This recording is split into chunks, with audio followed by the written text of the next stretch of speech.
Então ele nem menciona, né, nem faz menção das tribos do norte, só mesmo das tribos do sul, tá? Ele aborda os pecados e as consequências, né? Como também aqueles que priorizam as coisas espirituais são abençoados por Deus. Então esse trecho ele vai abordando essas histórias aí, tá bom? Josafá, né? Acho que eu não falei de Josafá. Josafá, acho que eu falei, né? Não lembro.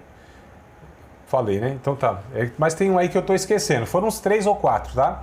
Mas Josafá é um exemplo que ele destaca, né? Isso está em 2 Crônicas, capítulo 20. Então ele destaca aí a história de Josafá desse princípio aí, tá? Onde ele vai falar que esse rei, de fato, foi um rei que procurou obedecer a Deus, fazer aquilo que honrava a Deus. Tanto é que com Josafá, o reino do norte, na ocasião era Acabe, né? Esse Acabe acabou com tudo mesmo. Esse Acabe com aquela famosa esposa dele, a tal da Jezabel, né? Então, nossa, foi uma idolatria muito grande no Reino do Sul. Até o profeta, quando foi falar com Josafá, estava na ocasião Acabe, eles voltaram do cativeiro, permaneceu essa divisão, né, por um tempo, mas aqui estavam os dois reis juntos, porque eles estavam combatendo contra outras nações. E quando o profeta foi chamado para ajudar nessa questão, aqui no capítulo 20 de 2 Crônicas, o profeta, ele até disse para Acabe, olha, eu nem viria aqui se for só por tua causa, eu não respeito você como rei, né? Só vim aqui por causa de Josafá. E foi lá, irmão, vou tossir aqui, viu? Desculpa, deu uma engasgada aqui. Deixa eu molhar as palavras. As palavras estavam secas. Agora flui melhor. Então, o que acontece? Então Josafá é pego aqui, né, como um exemplo, aquela história famosa que ele vai colocando os cantores na frente e eles vão cantando e aí Deus desbarata, né, parece que 3 povos lá da montanha de Seir, de Moabe, e eles se destroem e eles seguem lá a jornada deles lá, cantando, adorando. Lembrando, irmãos, a gente vai ver isso em Esdras, né, também, o livro que a gente vai estudar daqui a pouco, vai entrar nele. Eles, quando retornaram da Babilônia, eles atravessaram de novo o deserto de volta. A gente está falando de em torno de 1.000 e poucos quilômetros. 1.100, 1.120 quilômetros. Olha só. Então, né, não é aquela vizinha, né? Não é que saiu aqui de uma cidadezinha e foi ali. Não, era 1.000 e tanto, a pé, no deserto. Difícil. Então o retorno foi também sofrido. A gente vai ver isso em Esdras, né? No próximo livro agora que a gente vai enfatizar. Então eles voltaram, foram enfrentando também aí algumas nações que quiseram atrapalhar, dificultar a travessia deles, né? Porque eles atravessavam e iam por alguns povos. Enfim, mas aí Josafá é destacado aqui. Resumindo então os aspectos, né, principais do ensino desses 2 livros, tá? O resumo que eu fiz aqui nos 2 livros, o que o cronista quis passar para os seus leitores. Confie em Deus, né? Ou seja, depende dele, ou dependa dele. Obedeça a Deus, ou seja, obedeça a sua lei. Honre a Deus, ou seja, adore a Deus. E busque a Deus, ou seja, tenha uma vida de oração.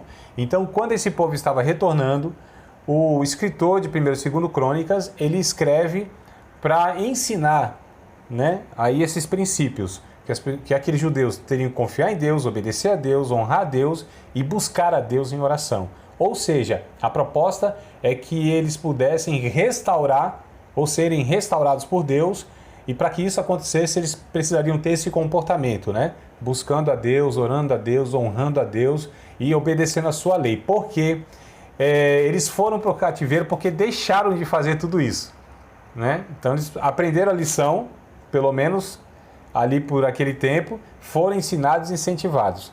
Tudo bem, amados? Aqui a gente encerra o comentário, então, de 1º e 2º Crônicas. Eu sei que foi bem rapidinho, muito resumido, né? Eu coloquei só mesmo as coisas principais, mas se vocês tiverem outras dúvidas, inclusive, pode fazer agora a pergunta, ou, se preferir, pode... Sim.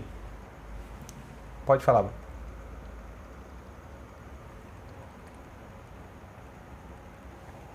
Sim.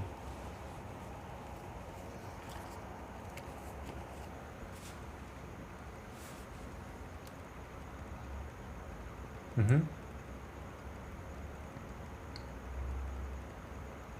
Isso.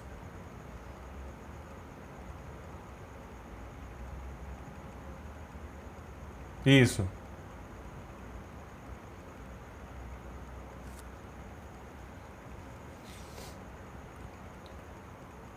Isso, exato. Isso. Embora, Valdir, a expressão casa de Deus, né, ela aparece também nesse texto, né, referindo a um lugar que representaria Deus, né, seria essa ideia. Agora, o que a gente precisa entender do Antigo Testamento, quando as pessoas não fazem essa diferenciação, quando elas não compreendem esses aspectos do Antigo Testamento, acaba se transferindo isso para o Novo Testamento. E o Novo Testamento é o que vai trazer para nós, até a própria Bíblia, o próprio Novo Testamento, o livro de Hebreus, capítulo de número 10, e outras passagens do Novo Testamento, vai inclusive, não é corrigir, mas vai completar a revelação. Porque o Antigo Testamento não era a vontade de Deus perfeita. Deus estava trabalhando com um possível. Eu digo um possível por causa da limitação humana, por causa da cultura, né? Só para dar um exemplo, eu já acho que devo ter falado isso em algum outro estudo de algum outro livro, que a gente está estudando até aqui, mas, por exemplo, a poligamia não era vontade de Deus, mas Deus, né, estabeleceu algumas regras.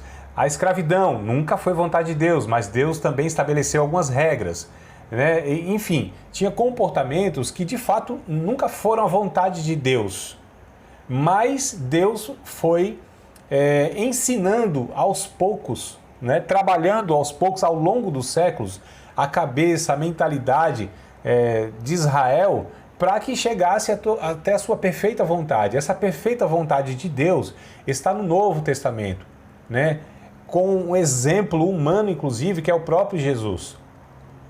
Nos ensinos de Jesus, Jesus vem interpretando, muitas vezes ele falou assim, olha, vocês não ouviram o que os antigos disseram?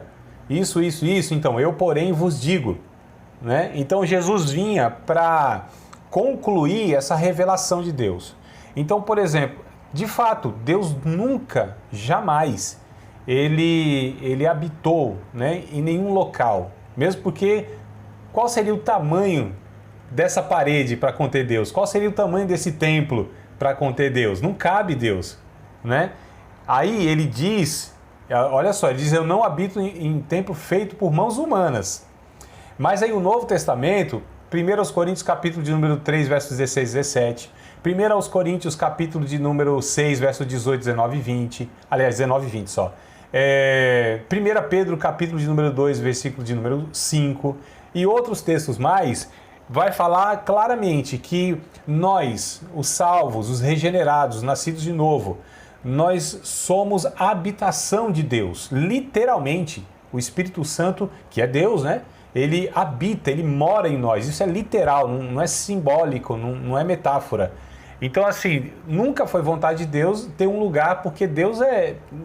O universo não abarca Deus. O universo não é um espaço suficiente, né, para conter Deus. Não tem como.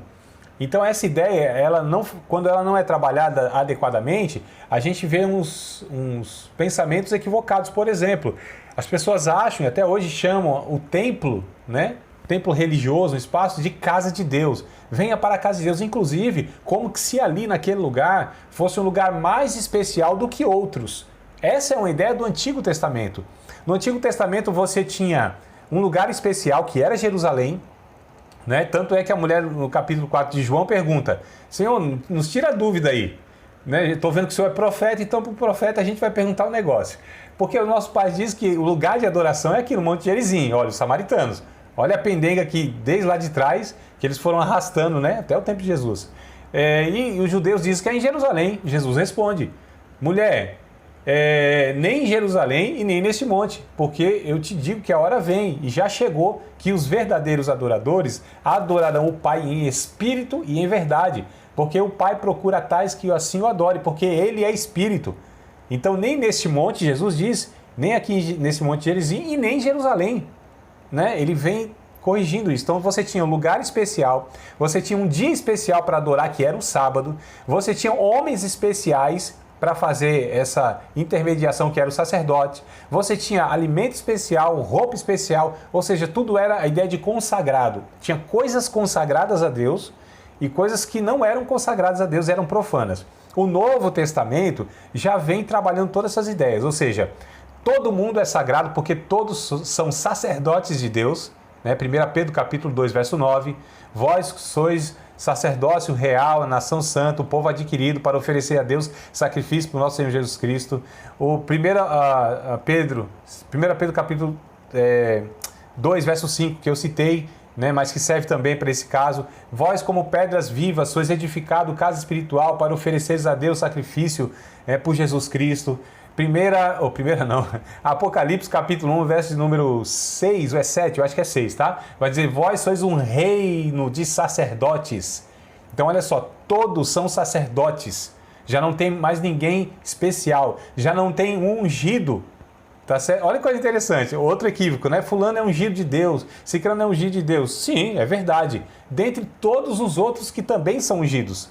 Então não há um ungido como tinha no Antigo Testamento. Né? 1 João, capítulo de número 2, verso 20 e 27. Vós tendes a unção do santo. João está falando para os cristãos nascidos de novo. Então você já não tem gente especial, você já não tem lugar especial, e o dia já não é mais sábado, porque o sábado era um concerto entre Deus e a nação de Israel.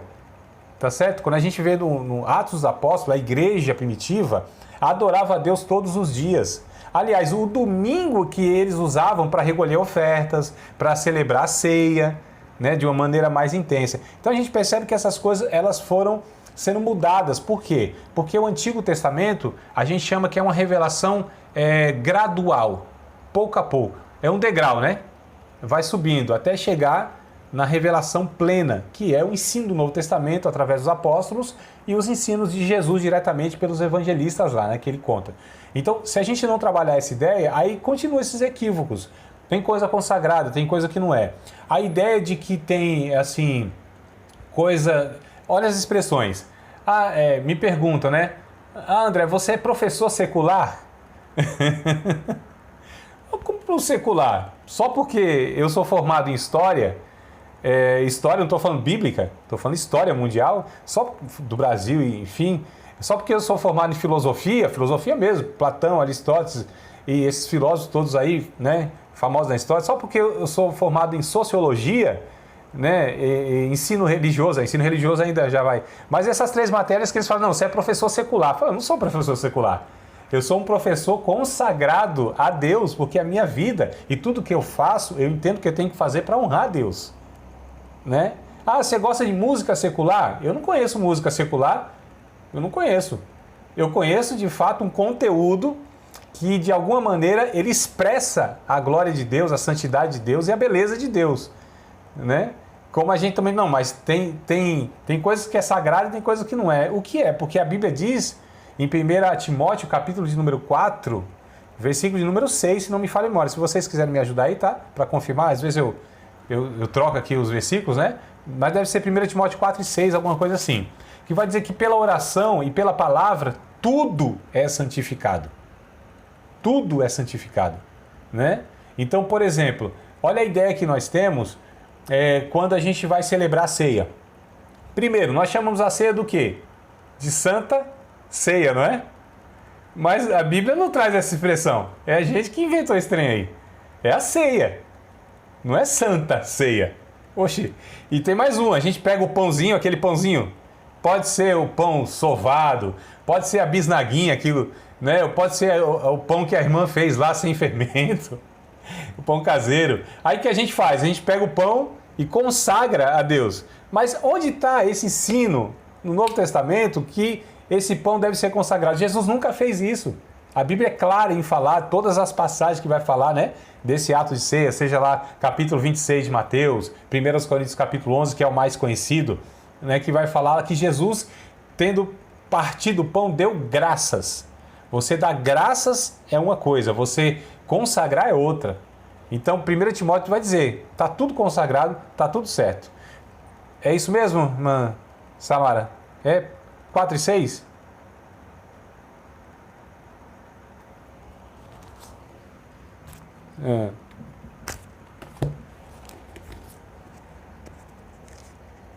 Sim, então acho que não é não. Vamos ver aqui. Só para confirmar. Será que é 2 Timóteo? Você leu 1 Timóteo, né? Não, é 4 mesmo, mas é 4 e 4, tá? 4, 4 e 5. Capítulo 4, 1 Timóteo mesmo, 1 Timóteo, capítulo 4, versículo 4 e o versículo 5. Ó, porque toda criatura de Deus é boa. Toda criatura de Deus é boa. E não há nada que rejeitar, sendo recebido com ações de graças, porque pela palavra de Deus e pela oração é santificada. Olha só. Então, não é claro o ensino do Novo Testamento? Então, quando a gente pega essa teologia do Antigo Testamento, que era uma teologia incompleta, uma teologia... Irmãos, é muito interessante. Olha o que diz aqui 2 Pedro, capítulo de número 1. Segunda carta de Pedro, capítulo de número 1. Veja só que coisa interessante. 2 Pedro, capítulo de número 1. Versículos de número... Vamos lá. Tá. Capítulo de número 1. Versículo de número 19. 2 Pedro 1 e 19, tá? Segunda carta. E temos muito firme a palavra dos profetas, a qual bem fazeis em estar atentos, como a luz que alumia em certo ou em lugar escuro, até que o dia esclareça e a estrela da alva apareça em vosso coração. Dependendo da versão, vai estar um pouquinho diferente e traz a ideia de que as palavras dos profetas, as palavras do Antigo Testamento, ele compara, né, o Pedro compara como a luz da aurora. Né? Como é a luz da aurora? Quando dá lá 5 horas da manhã, 5 e pouca da manhã, sei lá, 6 horas da manhã, tá escuro. Mas não é que assim tá escuro e quando você virou para cá tá tudo claro. Não vai clareando aos poucos? Não é? O sol não vai saindo aos poucos e a escuridão vai se dissipando e vai clareando. Então é como essa luz da aurora, é como o sol, que vai brilhando, vai brilhando, vai brilhando, né? Até que veja de fato aí a claridade maior com o sol. Então é essa comparação que Pedro faz. E é o Antigo Testamento, é a teologia do Antigo Testamento. Então tudo que está no Antigo Testamento, ele tem que apontar para o Novo Testamento. E o Novo Testamento é como se fosse, imagine o Antigo Testamento como uma casa, toda escura. Toda escura. Entraram na casa, toda escura. Aí você pega e aperta o interruptor e acende a luz. Quando acende a luz, você vê tudo que tem na casa, os móveis, né? Tudo. Falou, mas esses móveis sempre tiveram aqui. E eu estava dentro dessa casa. Por que eu não vi? Porque estava escuro. Então, o que é o interruptor? É o Novo Testamento, que lançou luz no Antigo Testamento. Então, quando a gente quer interpretar o Antigo Testamento sem o Novo Testamento, aí a gente vai ter muita complicação e a gente vai incorrer em muito erro que muitos movimentos religiosos fazem, né? Então, ou seja, que ainda entendem que tem que ungir objetos. O Novo Testamento não ensina isso. O Antigo Testamento, sim. Que tem dia sagrado, você tem que guardar lá o sábado, por exemplo. O Antigo Testamento ensina isso. O Novo Testamento, não. Que tinha pessoas ungidas, né? Pessoas onde o Espírito Santo agia de uma maneira mais intensa. O Antigo Testamento ensina isso. O Novo, não. Aí você perguntou, André, mas por que então que tem cristãos e cristãos? Tem cristãos que parecem que são mais usados por Deus do que outros. Não é porque Deus os privilegiou ou os capacitou mais do que os outros. A questão é a medida de cada um que se entrega a Deus. Né? Essa é a questão. Porque o Espírito Santo está disponível a todos. Não é isso? Todos têm, todos sem exceção. Pode ser um novo convertido, pode ser um irmão assim, sabe, meio fraco na fé, que ainda tem dificuldade de vencer alguns pecados, pode ser um pastor, pode ser um cara que manja de Bíblia, um cara que não manja nada de Bíblia, pode ser quem for. Todos eles têm o mesmo acesso a Deus. Todos eles podem ser cheios do Espírito Santo. Todos eles não precisam de ninguém intervindo entre ele e Deus, porque é Jesus que fez isso. Hebreus capítulo 10, verso 19, 20, 21, 22 e até o 23 vai falar isso. Né? Hebreus capítulo número 4, verso 14, 15, 16 vai falar isso também. Então, percebam, amados, como a gente precisa ter essa compreensão, né? Então, eu falei tudo isso e quase que gastei aqui o tempo da aula para para falar de um tema que a gente aborda, inclusive, muito em hermenêutica, a importância de estudar hermenêutica, né? Você já, pelo menos o Valdir, eu lembro que já estudou. E essa importância porque a gente vai tendo essa compreensão. Senão a gente traz esse negócio do Antigo Testamento, aí fica complicado.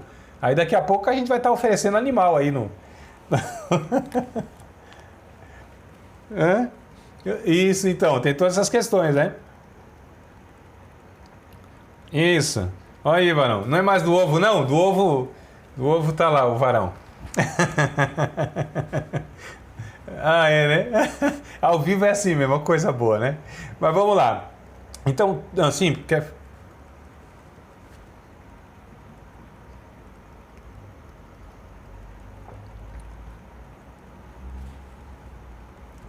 Exato.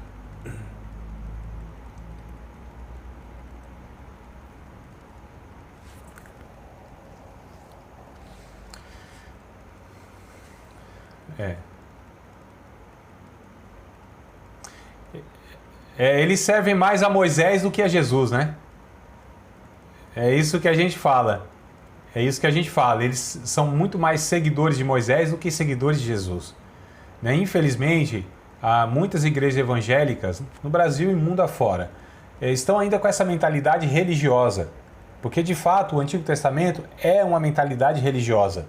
Né? Deus foi trabalhando aos poucos, como eu disse, e tentando ensinar esse povo. Quando a gente lê Romanos capítulo de número 15, versículo de número 4, por exemplo, o Paulo ele vai dizer, olha, tudo que antes foi escrito para o nosso ensino. Né? Quando a gente lê 1 aos Coríntios capítulo 10, o mesmo autor, o Paulo, ele vai dizendo que todas essas coisas da antiga aliança tudo que Israel viveu, né, ao longo da história, nos serviu como exemplo, nos serviu como, na verdade, uma pedagogia, um ensino. Deus estava ensinando. Só que aquele povo era imaturo, espiritualmente falando. Né? Eles ainda caíam em idolatria, né? Tinham lá muitas práticas pagãs. Então, sabe, Deus ele teve um trabalho absurdo ao longo de muitos e muitos séculos, né? Mais de 1000 e tantos anos aí tentando trabalhar, enviando sua revelação, só que por figuras, por sombras, por tipos, né? E tudo apontava para Cristo, desde lá de Gênesis capítulo 3, verso 15, que diz que da semente da mulher viria um. Então ali já foi pregado o evangelho. No capítulo 3, verso 15 de Gênesis, a gente chama de proto-evangelho, é o primeiro evangelho, que Jesus viria. Então, tudo estava contribuindo para que as pessoas chegassem à compreensão da revelação última de Deus. Hebreus capítulo 1, verso 1, está escrito, havendo Deus antigamente falado de muitas maneiras aos pais pelos profetas, nesses últimos dias tem nos falado pelo Filho. Verso 2, vai dizer, ele é a expressão máxima da pessoa de Deus. Né? O próprio Jesus disse, eu sou o caminho, a verdade e a vida. Conhecereis a verdade e a verdade vos libertará. Se, pois, o Filho vos libertar, vocês verdadeiramente serão livres. E aí Paulo vai dizendo em Romanos capítulo 12 que a gente precisa transformar o nosso entendimento, né? A nossa compreensão de mundo. A gente precisa se converter, que é a metanoia, né? Ter a mente de Cristo. Nossa, irmãos, todo o Antigo Testamento, ou muitas cartas aí, principalmente as de Paulo, vai trabalhando essa questão de religiosidade e fé, que não são a mesma coisa necessariamente, né? Crença e fé. Então, seria crença versus fé, que não é a mesma coisa, parece que é. Então, tem muitas pessoas ainda, dentro de igrejas evangélicas, tem muitas pessoas que usam a palavra, pregam, mas ainda com a mentalidade, uma lógica religiosa, né? Que não é o Evangelho. O Evangelho não é uma religião, amados. Nós fizemos do Evangelho uma religião melhorzinha do que as outras, né? A gente diz que é a religião de Deus. Os salvos são evangélicos. Mas Jesus não era evangélico. Jesus nunca foi cristão. Ele nunca criou o cristianismo. E tudo isso é fruto, é resultado dessa mente nossa que tem uma dificuldade absurda para se desvincular de todos os dogmas, tradições denominacionais, religiosas. Isso é um negócio doido, né? Então, isso é do ser humano, ou seja, religiosidade, que é diferente de espiritualidade. Uma coisa, como eu disse, não é a mesma coisa que a outra. Então a gente percebe que esse povo, ele deu um trabalho danado. Nossa, irmãos, o povo de Israel, né, conhecido como o povo de Deus, eles tiveram práticas, eles tiveram comportamentos piores do que os pagãos, piores do que as pessoas. Muitas vezes isso é denunciado pelos profetas, muitas vezes. No Novo Testamento, na igreja de Corinto, no capítulo 5, Paulo vai falar, olha, vocês têm práticas, eu estou falando do Novo Testamento já, só para a gente ver essa tendência nossa humana, né? De estar sempre tentando fabricar Deus ou deuses, né? Projetar em Deus aquilo que a gente tem como um imaginário. É um negócio doido. Então a gente sempre está tentando pegar o Evangelho de Jesus, que é uma coisa assim extraordinária, inigualável, não é produção humana, não veio da mente humana, é de fato divino, só Deus que poderia pensar na proposta de vida que a gente chama de Evangelho, né? E o que é o Evangelho? O Evangelho é a reconstrução do Adão, aquele Adão que não deu conta, né? Ou seja, aquela humanidade que falhou. O Evangelho é o quê? É essa recriação. Segundo aos Coríntios 5,17, os que estão em Cristo é nova criação. Olha que coisa interessante, né? Então, 1 Coríntios capítulo 15, a Bíblia vai dizer, teve um Adão lá, terreno, Adão que não deu conta, né? Adão da terra. Mas vem um segundo Adão, esse é do céu, esse é espiritual, que é o próprio Jesus. Então o Evangelho, ele vai gerando pessoas em Cristo, uma nova humanidade, uma nova natureza, né? Que a gente chama de regeneração, mas é em Cristo. Então é assim, como se fosse o Adão falhou, esse projeto aí, ser humano não deu conta, ele não deu conta. Veio Jesus, sim, esse ser humano aqui, verdadeiramente humano, que nunca pecou, esse cumpriu toda a lei de Deus. Nunca houve pecado na sua vida, nem por pensamento, nem por ensino ou palavra, nem por, como fala, meu Deus do céu, comportamento, né, atitude, e nem como um sentimento no coração. Por esses 4 pontos aqui, em Jesus, e é que vem o pecado por esses 4, em Jesus nunca ele pecou por essas vias todas. Ele sim é o ser humano que o Deus, o Pai, disse assim, este é meu filho amado em quem eu me agrado. Só houve um ser humano em toda a história mundial que Deus disse, eu me agrado desse. Porque todos os outros, Abraão, Isaac, Jacó, José, Moisés, Josué, Ruth, Elias, Eliseu, e a gente podia falar de todos eles pecaram e destituídos estavam da glória de Deus. Veio Jesus e reconcilia, e resgata, e compra, né, todos nós para Deus. É bem interessante isso. Mas a gente sempre nessa dificuldade de fazer com que o Evangelho seja um negócio assim humano, né? É religiosidade, irmãos. É um negócio triste. Triste, dá pena de ver multidões e multidões de pessoas não desfrutando da liberdade, da vida abundante que Jesus disse que teriam se crescem no nome dele, se vivessem, se abraçassem os seus ensinos, se fossem de fato guiados pelo seu Espírito. Essas pessoas teriam vida e vida abundante. E a gente vê muitas vezes igrejas evangélicas, na verdade, pessoas, oprimidas por algo que não é evangelho. É de fato loucura, desvario, alucinação, né? Artigo 13 da Constituição, os caras doido, chapado, loucão, falando em nome de Deus, né? E formando pessoas religiosas e não pessoas à imagem e semelhança de Cristo. Então, infelizmente, a gente tem essa realidade. E a gente percebe que aqui o Antigo Testamento é o que o povo era, né? Tentando, se esforçando para fazer a vontade de Deus na marra, na raça, mas nunca conseguiram, amados, nunca conseguiram. Como hoje também nós não conseguimos. Só que hoje nós reconhecemos, de fato, que não é fazendo alguma coisa, não é realizando alguma coisa, não é pelos meus esforços que eu vou agradar a Deus. Nós confiamos em Cristo, né? Nós entendemos que de fato não conseguimos. Nós sempre vamos tentar ter comunhão com Deus, confiando na graça de Cristo. Mas vez por outra vem uma loucura na cabeça. Não, se eu fizer isso, se eu fizer aquilo, eu vou conseguir isso ou aquilo. E a gente tem essas loucuras aí, as barganhas com Deus, gente fazendo voto como o Antigo Testamento, gente entrando em paranoia porque na cabeça dele ele frequenta igreja, ele contribui financeiramente, dá o tal do dízimo, lê a Bíblia direitinho, não frequenta alguns lugares, e aí não pode acontecer coisa ruim com ele, né? Ou com ela. Mas a gente percebe, não, que mente é essa? É a mente do Antigo Testamento. Qual era a mente do Antigo Testamento? Religiosa. E qual é a mente religiosa? É que existe um ser divino. Existe lá, né? Um ser divino.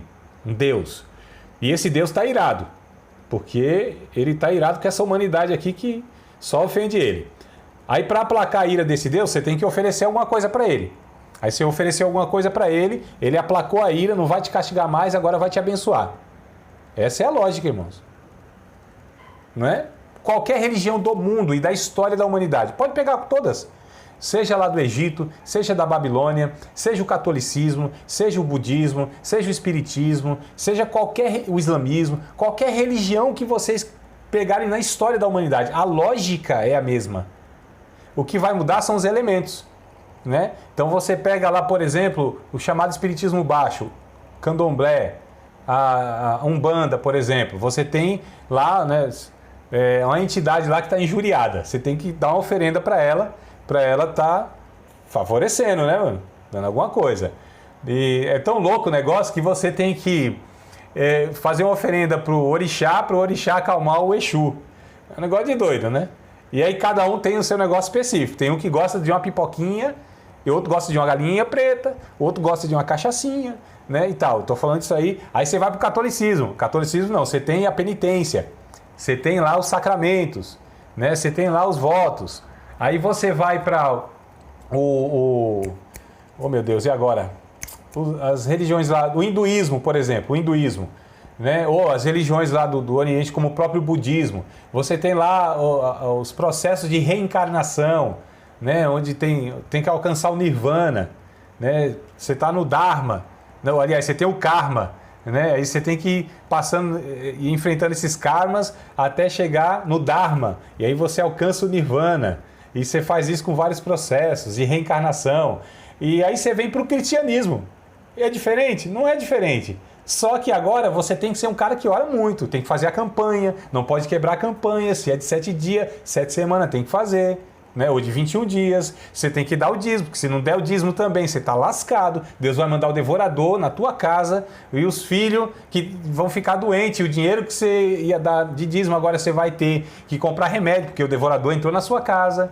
Olha só, você vacilou um pouco, Deus solta os cães, os demônios para pegar você, porque você vacilou agora, você está desprotegido, teve uma brecha na sua vida, deu legalidade para Satanás, e Satanás foi lá e destruiu a sua vida.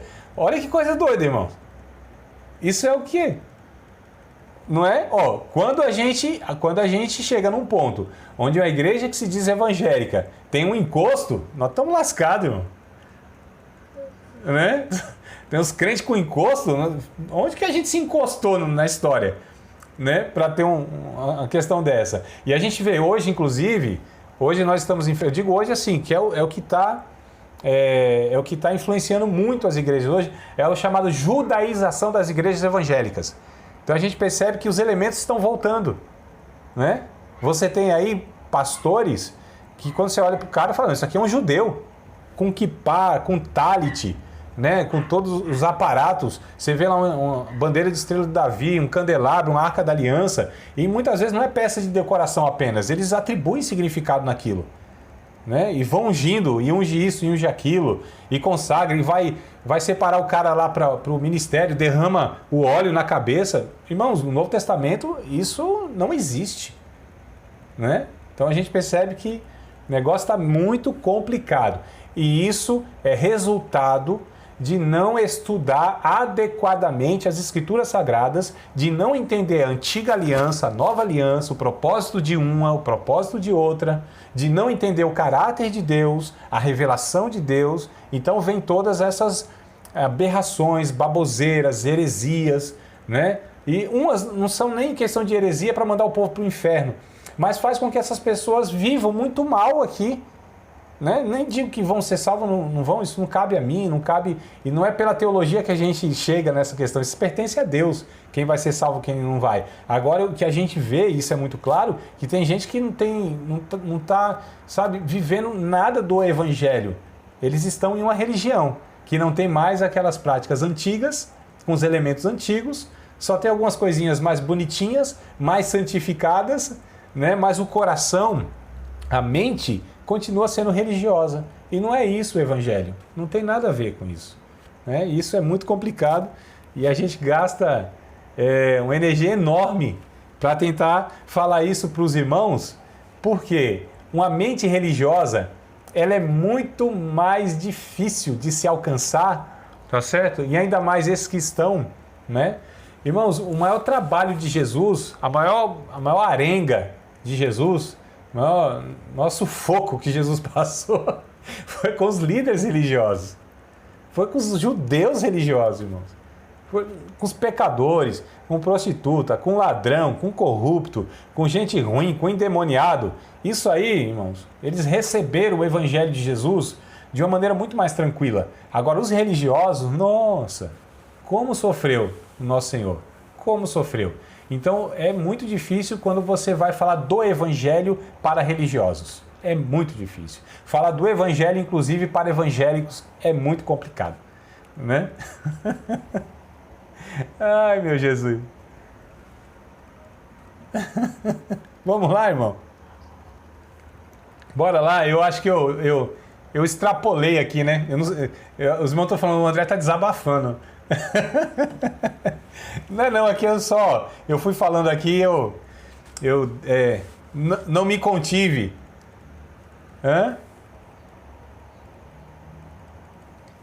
Porque assim, irmãos, a gente estuda de fato a Bíblia com um desejo verdadeiro, com a sede de ouvir Deus.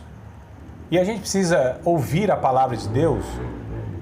E mesmo que a gente já ouviu muitas vezes, já leu muitas vezes, mas com o coração sempre disposto para que o Espírito Santo possa ministrar no nosso coração, né? Para que Deus tenha a liberdade e encontre em nós um coração humilde, a ponto de que a palavra de Deus ela possa desconstruir aquilo que a gente já construiu pensando que era de Deus. Então a gente precisa sempre reler a Bíblia, sempre desarmado, sempre ouvir as pessoas e ponderar. A gente não deve ouvir uma pessoa e abraçar tudo que ela fala, mas também não deve rejeitar tudo que ela fala. Não é o que a Bíblia diz, né? A gente precisa receber a palavra, a gente precisa refletir sobre aquilo, a gente precisa examinar tudo, reter o bem. É o que a Bíblia diz. Então, as pessoas não fazem isso, por vários motivos. Por estar, muitas vezes, muitos anos em uma igreja evangélica, por, de repente, ter uma função, um cargo, né, dentro dessas instituições, por ser uma pessoa que prega, que ensina, há essa tendência nossa de fechar o coração. E a gente precisa sempre estar, lógico, tendo muito cuidado para não abraçar uns negócios que não tem nada a ver. Mas também a gente precisa ter um coração ensinável, né? Eu digo, num trocadilho, brincando, mas é verdade, é preciso desaprender para aprender. Não tem como. Se a gente não desaprende, a gente não aprende. Aliás, é preciso aprender a desaprender para aprender. Essa que é a lógica, né? A gente precisa aprender a desaprender para então aprender. Porque ninguém aprende sem desaprender. Fato. Né? Então, a gente sempre está nesse processo. Sempre nesse processo de ser aperfeiçoado por Deus. Sempre, amados. Paulo diz isso. Aliás, é Pedro que disse, não me falha a memória, aperfeiçoem a fé de vocês, né? Ele diz para que a gente possa acrescentar sempre à nossa vida cristã as virtudes, o conhecimento. Paulo diz em Efésios 4 e agora, sei lá, 12, 13, alguma coisa assim. Ele vai dizer que a gente precisa ir crescendo à medida da estatura de Cristo. Olha só. Para que a gente não seja levado por todo o vento de doutrina, né, que engana os homens, mas ir crescendo em Cristo. E esse crescimento é contínuo, é sempre. A gente precisa sempre estar disposto a ouvir Deus, sempre examinar as Escrituras, sempre reler os textos bíblicos. Sempre, sabe, é prioridade, amados. A gente percebe que muitos cristãos hoje, Eu acho que a aula aqui já descambou, não tô mais nem ensinando o livro que eu tava. Talvez na próxima aula a gente estuda o livro mesmo, né? Não, o de Crônicas eu já encerrei aqui, né? Não comecei outro, então eu tô aqui no vale aqui. E aí o que acontece? O que acontece? A gente... Ih, rapaz, eu perdi o raciocínio. Tava falando o que mesmo? Antes disso? Acho que é... Ah, tá, não, sim, desaprende, aprende, né? Mas, bom, deixa pra lá. Vamos voltar o texto. Vamos voltar o texto. Bom, o de Crônicas tá tranquilo então, né? O livro, de boa. Eu prometo, se você fizer pergunta, eu não vou esticar desse jeito, não. Tá tudo...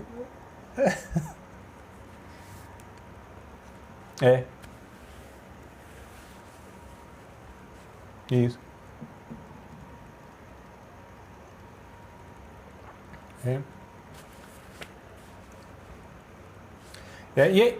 E é tão interessante que o próximo livro que a gente vai estudar, pelo menos que eu pretendia estar passando para vocês, que é o de Esdras, né? É o de Esdras. Justamente a gente vai perceber aqui a importância do templo, né, que tinha. E eu não tô dizendo que isso tudo não tinha valor nenhum, não, tinha valor. Só que essa é a questão, isso apontava para algo muito mais... aliás, tudo no Antigo Testamento era considerado como uma sombra, né? Isso vai estar escrito em Hebreus capítulo 10, verso 1 em diante. Sombra das coisas futuras, né? Tudo isso, como que se ensina às crianças? Você não ensina conceito para uma criança de 3, 4, 5, 6 anos. Não tem como. Você não pega uma criança dessa e vai ensinar conceito, sabe? Ideia. Não tem como. Você não explica os conceitos, ela não tem capacidade intelectual, cognitiva para absorver isso. Então, como que se ensina a criança? Através de desenho. Esse é o método pedagógico, né? Desenho, começa pintando, aí você ensina, inclusive, através do desenho, as letras, e letras pintadas e desenhadas, né? Então, através de desenho. Então, o que é o Antigo Testamento? É Deus desenhando para essas criancinhas espirituais, né? O Novo Testamento já são para pessoas maduras espiritualmente falando, né? Então, maduras em Cristo. Então, já é ensinado o Evangelho, as verdades de Deus, né? Já assim pelos conceitos, pela iluminação, ou o Espírito Santo ilumina a sua revelação que está no Novo Testamento. Que no Antigo Testamento havia, mas estava lá escuro, né? Estava ainda um negócio meio nublado, né? Ainda estava assim... E tinha que desenhar, olha só, tem que desenhar? Tinha que desenhar para aquele povo. E mesmo desenhando, eles não tinham capacidade, porque eram meninos, eram religiosos, né? Então o Novo Testamento é a maturidade da fé, é a maturidade da espiritualidade, é a revelação última de Deus, por meio de Cristo e os ensinos. Tanto é que a Bíblia diz que acho que é Efésios capítulo de número 2, se não me falha a memória, vai dizer que a nossa fé ela é fundamentada, tá certo, nos ensinos dos apóstolos e dos profetas. Eu acho que é Colossenses, irmãos. Colossenses capítulo 2, vamos ver aqui? Já que a gente está aqui, capítulo 2. Não é não. Bom, se eu não achar aqui, é que não tinha muito a ver, ou não tem muito a ver com a aula que eu estava programando, né? Mas me veio na mente. Eu acho que é Efésios mesmo, capítulo 2, tá? Efésios capítulo número 2. Vamos ver aqui. Se não for em off depois, eu passo para vocês. Capítulo número 2, verso 20. É isso mesmo, Efésios. Efésios 2 e 20. Olha que coisa interessante. Edificado sobre o fundamento dos apóstolos, dos profetas, de que Jesus Cristo é a principal pedra de esquina. Então, a fundamentação. E Paulo é interessante, ele vai falar no capítulo 2 sobre a salvação pela graça, por meio da fé, não é pelas obras da antiga aliança, né? Paulo vai falar isso em muitas outras cartas, em Romanos principalmente, mas aqui ele vai falando. Então todo o capítulo 2, havia dois povos, né? Os gentios e os judeus. Aqui ele fala, não, isso foi derrubado pelo sangue de Cristo, essa inimizade foi desfeita. Nós que não éramos judeus, eram peregrinos, eram estranhos ao concerto, não éramos da família de Deus. Paulo vai dizer em Efésios, no capítulo 1, nós fomos adotados em Cristo, né? Nós somos selados pelo Espírito Santo, Olha só, nós fomos incluídos na família de Deus, é o que ele vai dizer aqui no capítulo de número 2. Estudando essa carta de Efésios também, Paulo vai trazendo essa realidade aqui. E ele diz, olha, no verso 19, nós somos agora concidadãos dos santos e da família de Deus. E isso foi edificado sobre o fundamento dos apóstolos e dos profetas, de que Jesus Cristo é a pedra principal da esquina. Então, ou seja, esse alicerce, né? Essa construção está baseado em Cristo. E os profetas, inclusive da Antiga Aliança, falavam a respeito de Cristo. Só que havia uma dificuldade absurda, irmãos, no Antigo Testamento para as pessoas entenderem isso. Pouquíssimas pessoas entenderam. Quer ver quem? Abraão entendeu, Moisés entendeu, embora ele trouxe a lei, mas ele entendeu a relação, né? Ou pelo menos entendeu um pouco melhor do que os outros. Essa é a questão. Lógico que ele não entendeu exatamente, mas melhor do que os outros. Foi chamado amigo de Deus e tinha uma relação com Deus diferenciada dos outros, né? O Abraão chamado